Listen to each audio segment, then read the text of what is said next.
mendapatkan amanah dari Rasulullah ya, untuk mengambil memungut bagi hasil dari orang-orang Yahudi Khaybar. Ketika Abdullah bin Rawaha datang, kata orang Yahudi ini, "Ya Abdullah bin Rawaha, kami ingin memberikan tawaran kepada Anda. Bagaimana?" Ya. Jadi yang tahu berapa hasil dari kebun kurma ya, di Khaybar ini hanyalah Anda. Ya. Nah, gimana ya kalau kami berikan tawaran dengan akad, misalnya ini contoh saja, mereka harus store ke Rasulullah misalnya ini ya 200 kilo ini misalnya 200 kilo. Nah, Anda tidak perlu laporan ke Rasulullah 200 kilo, laporan aja 100. Jadi kami hanya bayar 100. Untuk itu kami akan berikan Anda bonus. Misalnya 10 kilo kurma gratis. Apa jawaban Abdullah bin Rawaha? Kata Abdullah bin Rawaha, "Ketahuilah, sungguh orang yang saya cintai adalah Rasulullah dan kaum muslimin, dan orang yang saya benci adalah kalian. Bagaimana mungkin saya akan curang terhadap orang yang saya cintai, Rasulullah dan kaum muslimin, dan berpihak kepada Anda, orang yang saya benci?" Kalaulah integritas seperti Abdullah bin Rawaha ini dimiliki oleh para penegak hukum, para pejabat pajak, ya, para pemilik perusahaan-perusahaan khususnya, ya, integritas seperti dimiliki, maka kita akan aman. Bersama kami belajar sirah nabawiyah untuk memahami sejarah hidup Rasulullah SAW dan para sahabat melalui video-video pendek, diskusi dengan para tokoh dan pakar lewat program Kelas Kupas lewat obrolan santai. Apapun masalahnya, dikupas dengan cara yang santai dan penuh keakraban. Bersama kami juga menelaah kitab-kitab induk dan referensi terpercaya, menelisik hikmah, merangkai makna, lalu menuangkannya dalam karya tulis. Assalamualaikum warahmatullahi wabarakatuh. Alhamdulillahi rabbil alamin. Wabihi nasta'in ala umur dunya waddin. Asyhadu an la ilaha illallah, asyhadu anna Muhammadan abduhu wa rasuluhu la nabiyya ba'dah. Kita masih di program belajar syirat nabawiyah melalui video-video pendek bersama saya Happy Andi Bastoni. Pahlawan kita hari ini adalah seorang penyair. Ya, penyair Rasulullah sallallahu alaihi wasallam. Dan bukan hanya seorang penyair, tapi seorang penulis. Ya, seorang penulis ternama yang memiliki nama lengkap Abdullah bin Rawaha bin Tha'lab al-Ansari al-Khazraji. Ya, dia dari kalangan Al-Ansar, dari kabilah Al-Khazraj. Ya. Abdullah bin Rawaha ini minas sabiqin al-awwalina min al-Ansar fil Islam. Termasuk sahabat Nabi yang pertama-tama masuk Islam. Dia merupakan peserta Bai'atul Aqabah. Ya, di antara 12 orang yang pertama kali membaiat Rasulullah dalam Bai'atul Aqabah adalah Abdullah bin Rawaha. Jadi ketika baginda Rasulullah SAW berdakwah di Mekah, masuk tahun ke-11 kenabian, ada 6 orang pemuda datang dari Madinah. Lalu mereka balik lagi ke Madinah, dan tahun berikutnya mereka datang lagi membaiat Rasulullah bersama dengan 12 orang sahabat. Nah, di antara mereka adalah Abdullah bin Rawaha ini. Mereka membaiat baginda Rasul di Mina, ya, membaiat Nabi di Mina, dan peristiwa disebut dengan Bai'atul Aqabatil Ula, baiat Aqabah yang pertama. Jadi dia adalah termasuk 12 orang yang pertama masuk Islam, ya, dari kalangan Ansar. Artinya ya, mereka termasuk orang yang disabdakan Rasul dalam hadisnya, atau disabdakan oleh Allah SWT, difirmankan oleh Allah dalam Al-Quran, was-sabiquna al-awwaluna minal muhajirin wal ansar walladzina ittaba'uhum bi ihsanin radhiyallahu anhum maradu'an wa 'adda lahum jannatin tajri tahtal anhar. Dan orang-orang yang pertama masuk Islam minal muhajirin wal ansar, baik dari kalangan muhajirin ataupun ansar. Nah, dia dari kalangan ansar, ya, dan orang-orang yang mengikuti mereka, Allah menjanjikan dua hal. Radhiyallahu anhum maradu'an, Allah meridhai mereka dan mereka pun ridho kepada Allah. Dan yang kedua adalah wa 'adda lahum jannatin tajri tahtal anhar, Allah, ya, menjanjikan kepada mereka surga yang di bawahnya mengalir sungai-sungai. Nah, jadi dia termasuk orang yang dijamin surga, termasuk as-sabiqun al-awwaluna fil Islam dari kalangan al-Ansar, ya. Dan kata al-Ansar ini sendiri Allah Subhanahu wa taala yang memberikan. Artinya para penolong. Nah, jadi nggak main-main keutamaan beliau. Nah, selanjutnya ketika baginda Rasul hijrah ke Madinah Al-Munawwarah, ya, maka Abdullah bin Rawaha ini ya ikut semua peristiwa besar peperangan di masa Nabi. Mulai dari perang Badar, perang Uhud, Khandaq, bahkan Hudaybiyah dan Khaybar. Ya, sebelum perang Mu'tah. Dan dalam perang Badar dia ikut, perang Uhud dia juga serta, Khandaq juga tidak ketinggalan, dan pada perjanjian Hudaybiyah juga dia ikut. Ya. Lalu ketika terjadi umrah qadha, ya, umrah qadha ini adalah umrah pengganti di mana baginda Rasul berangkat dari Makkah, dari Madinah menuju ke Makkah untuk melaksanakan umrah, dan Abdullah bin Rawaha ini ikut. Bahkan ada kisah ketika dia akan masuk ke Mekah, ya, sambil menuntun unta Rasulullah, dia menyenandungkan syair. Ya, jadi sambil menyenandungkan syair. Kata Umar, Abdullah bin Rawaha, Anda mendendakan syair, wafina Rasulullah, sementara Nabi di tengah kita. Ya. Jadi ada sosok-sosok seperti ini yang nilai seninya itu sangat tinggi.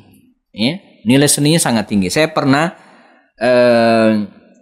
camping, ya, jadi mukhayyam di Gunung Gede pada waktu itu. Jadi menelusuri jalan, ya kan malam hari pada Isya kita naik, diharapkan sebelum dini hari sudah sampai ke atas. Ya. Nah itu ada teman yang saya nggak usah sebutkan namanya, ya. Jadi sambil jalan itu dia mendendakan lagu-lagu jahiliyah. Ya. Saya ledek saja, Pak, saya bilang hafalannya banyak juga hafalannya. Jadi hafalan lagu-lagu masa lalu gitu ya.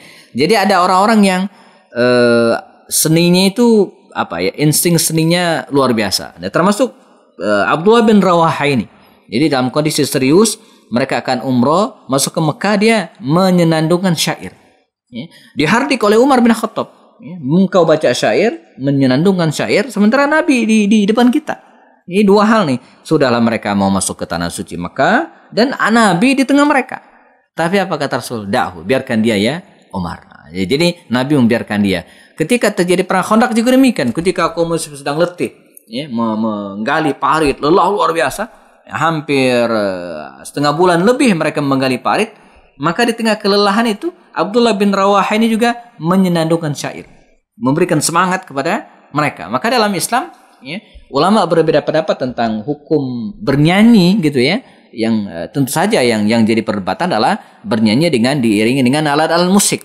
Nah, tapi kalau tidak dibarengi dengan alat musik, ya jelas bolehnya gitu kan, dengan syarat syair-syairnya memberikan semangat, ya, memberikan atau minimal suatu hal yang mubah, bukan mengajak kepada perbuatan-perbuatan yang haram. Nah, jadi dzauq atau tes, ya, dari seorang Abdullah bin Rawaha ini, nilai seni itu sangat-sangat tinggi, betul-betul sudah mendarah daging dalam dirinya, begitu kira-kiranya, ya. Nah, tahun berikutnya, ya, kaum muslimin berangkat ke Khaybar, 1.600 orang berangkat menuju ke Khaybar, dan dengan izin Allah mereka bisa menaklukkan Khaybar, ya, mengalahkan Yahudi Bani Nadir, dan Yahudi Bani Nadir terpaksa menyerahkan harta mereka, ya, kebun-kebun mereka menjadi milik kaum muslimin. Maka karena kaum muslimin ini jauh dari Khaybar, mereka tinggal di Mekah, di Madinah, lebih dari 160 kilo, nggak mungkin mereka bisa garap Khaybar. Maka diserahkanlah bumi Khaybar ini kepada orang-orang Yahudi untuk digarap dengan akad bagi hasil. Nah, orang yang diminta oleh Rasul untuk mengambil bagi hasil dari orang-orang Yahudi ini di Khaybar ini adalah Abdullah bin Rawaha. Nah, ada kisah menarik bagaimana orang-orang Yahudi ini, jamaah, teman sekalian, ingin nyogok Abdullah bin Rawaha. Nah, bagaimana kisah, ya, kisah orang-orang Yahudi yang ingin menyogok, ya, memberikan sogokan kepada Abdullah bin Rawaha ini, kita akan bahas pada sesi berikutnya, insyaallah. Tetap bersama kami di acara ini. Kita akan kembali lagi setelah yang berikut ini.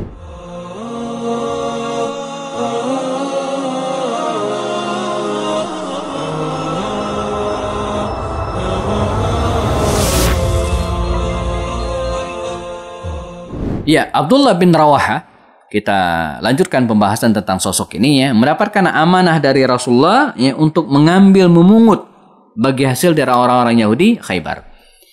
Ketika Abdullah bin Rawaha datang, kata orang Yahudi ini, ya Abdullah bin Rawaha, kami ingin memberikan tawaran kepada Anda. Bagaimana? Ya. Jadi yang tahu berapa hasil dari kebun kurma ya, di Khaybar ini hanyalah Anda. Ya. Nah, gimana ya kalau kami berikan tawaran dengan akad, misalnya ini contoh saja, mereka harus store ke Rasulullah misalnya ini ya 200 kilo ini misalnya ya, 200 kilo. Nah, Anda tidak perlu laporan ke Rasulullah 200 kilo, laporan aja 100. Jadi kami hanya bayar 100. Untuk itu kami akan berikan Anda bonus. Misalnya 10 kilo kurma gratis. Bisa difahami jalan ceritanya ya. Jadi mereka menawarkan kepada Abdullah bin Rawaha ya, agar mengambil ya, kalau sekarang kayak pajak lah. Kalau kita bayangkan hari ini. Jadi ada perusahaan teman-teman sekalian, perusahaan besar ya, perusahaan besar yang mestinya misalnya dia bayar pajak itu 100 juta per tahun. Ini misalnya. Nah, adalah oknum ya, dari kantor pajak ya, yang bertugas untuk memungut pajak ini ya, menghitungnya khususnya. Nah, ini disogok oleh perusahaan ini yang mesti dia bayar 100 juta, tapi dengan hitung-hitungan dan jasa oknum pajak ini akhirnya dia cukup bayar 50 juta. Sebagai imbalannya maka ya, perusahaan ini ya, harus membayar 10 juta kepada oknum pajak, dan ini banyak terjadi. Tanpa menuduh, nih kita nggak boleh nuduh, tapi ini banyak terjadi. Mengapa oknum pajak? Saya sebut oknum ya, bukan karyawan secara umum ya, yang tiba-tiba kaya dari hal-hal seperti ini diantaranya. Ya, ini disebut dengan korupsi di awal kalau dalam sebuah negara gitu ya, yang mesti negara mendapat pemasukan 100 juta, ini cuma 50 juta, dan 10 jutanya masuk ke oknum pajak. Ini ditawarkan kepada Abdullah bin Rawaha ini. Jadi kalau engkau mau, katanya kami akan beri Anda upah hadiah dan cukup memungut separuh atau kurang dari itu. Apa jawaban Abdullah bin Rawaha? Kata Abdullah bin Rawaha, ketahuilah, sungguh orang yang saya cintai adalah Rasulullah dan kaum muslimin, dan orang yang saya benci adalah kalian. Bagaimana mungkin saya akan curang terhadap orang yang saya cintai, Rasulullah dan kaum muslimin, dan berpihak kepada Anda, orang yang saya benci. Andai pun dibolehkan gitu kan untuk curang, saya akan curang terhadap kalian, tapi saya tidak lakukan. Nah, ini sebuah mental sikap, kalau bahasa hari ini sebutkan integritas gitu kan, yang dahsyat luar biasa. Kalau integritas seperti Abdullah bin Rawaha ini dimiliki oleh para penegak hukum, para pejabat pajak, ya, para pemilik perusahaan-perusahaan khususnya, ya, integritas seperti dimiliki, maka kita akan aman. Ya, negara kita ini ya, ini kritik untuk semuanya, dua-duanya. Artinya dana yang mestinya masuk tadi 100 juta dipotong di awal, dan keluarnya juga dipotong. Ini yang menyebabkan ya, negara kita ini tidak bisa bangkit dari keterpurukan. Adanya sosok-sosok yang tidak memiliki integritas seperti Abdullah bin Rawaha. Nah, Abdullah bin Rawaha bukan hanya seorang penyair, bukan hanya juga sebagai seorang penulis, ya, tapi juga dia sebagai ahlul ibadah. Dalam sebuah hadis disebutkan, Abdullah bin Rawaha termasuk sahabat Nabi yang sangat rajin beribadah, ya, kuat beribadah. Wa kana Abdullah ibn Rawaha sawwama, rajin puasa, wa qawwama, rajin salat malam. Ya. Dan Abu Darda yang menuturkan seorang teman dekatnya. Jadi salah seorang teman dekat dari beliau ini adalah Abu Darda. Kharajna ma'a Rasulillah sallallahu. Suatu saat kami keluar bersama Rasulullah SAW fi ba'dhi ghazawatihi, dalam beberapa peperangan. Fi hardin syadid, panas luar biasa. Ya. Hatta inna ahadana, sungguhnya di antara kami, la yadau yadahu ala ra'si. Mereka begini, meletakkan tangannya atas kepala. Saking panasnya, ya, saking panasnya. Ala ra'si min syiddatil har, karena panas luar biasa. Ma fina shaimun, tidak ada di antara kami yang puasa. Illa Rasulullah, kecuali Rasulullah, wa Abdullah ibn Rawaha. Jadi nggak ada yang sanggup puasa kecuali beliau, dan dia ikut puasa. Dahsyat. Jadi rajin puasa, rajin sholat malam, dan satu lagi kelebihan dari Abdullah bin Rawaha ini, ya, dia sangat taat kepada Rasulullah SAW. Sampai ada cerita suatu saat para sahabat yang berkumpul di Masjid An-Nabawi, Dan adalah Abdullah bin Rawaha ini datang dari luar ingin masuk ke masjid. Ketika dia sedang berjalan, tiba-tiba Nabi mengatakan ya, bersabda, wahai sahabatku, kata Rasulullah, ijlisu, duduk, duduk, duduk. Maka seketika Abdullah bin Rawaha ini duduk, padahal dia masih di jalan. Masih di jalan, belum masuk ke dalam masjid. Orang-orang pun bertanya, ya Abdullah, ini Anda masih di jalan, kenapa tiba-tiba duduk? Barusan Nabi ngomong gitu kan, duduk, duduk, kata Rasul. Maka dia tidak ingin melewatkan kata-kata Rasul itu beberapa detik sekalipun. Begitu mendapatkan perintah duduk, kata Rasul, dia duduk di situ. Walaupun harus di tengah jalan, nggak belum nyampe ke masjid. Ini bentuk ketaatan seorang Abdullah bin Rawaha radhiyallahu anhu ya. Nah, kisah lain dikisahkan suatu saat Nabi mengutus Nabi Sallallahu ya, mengutus Abdullah bin Rawaha ini fi sariyatin, dalam sebuah ekspedisi. Ya, fa wafaqa dzalika yaumal Jum'ah, hari Jumat. Ya, maka para sahabat ini segera berangkat, ya, pagi Jumat itu mereka berangkat, dan Abdullah bin Rawaha belum berangkat. Ya. Fa waqala atakhallafu fa usalli ma'a Rasulillah. Dia mengapa dia tidak berangkat? Karena dia pengen salat bersama Rasulullah.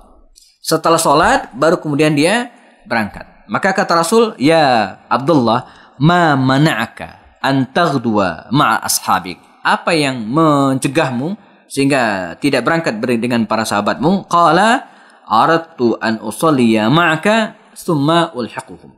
Saya ingin salat bersamamu ya Rasulullah, setelah itu saya akan menyusul mereka. Apa kata Rasul? Lau anfaqta ma fil ardi jami'an ma adrakta fadla ghudwatihim. Wahai Abdullah, andai engkau infakkan, ya, apa yang ada di muka bumi semuanya, engkau tidak akan bisa mendapatkan keutamaan bersama dengan para sahabat Nabiku, bersama dengan mereka tadi. Nah, ini spirit dari Abdullah bin Rawaha yang ingin betul-betul membersamai Rasulullah SAW. Sampai akhirnya tibalah masa itu ketika Rasulullah mengirimkan ekspedisinya 3.000 tentara menuju ke Mu'tah. Dan terjadilah perang Mu'tah pada awal tahun atau sekitar bulan Jumadil Awal tahun ke-8 Hijriah.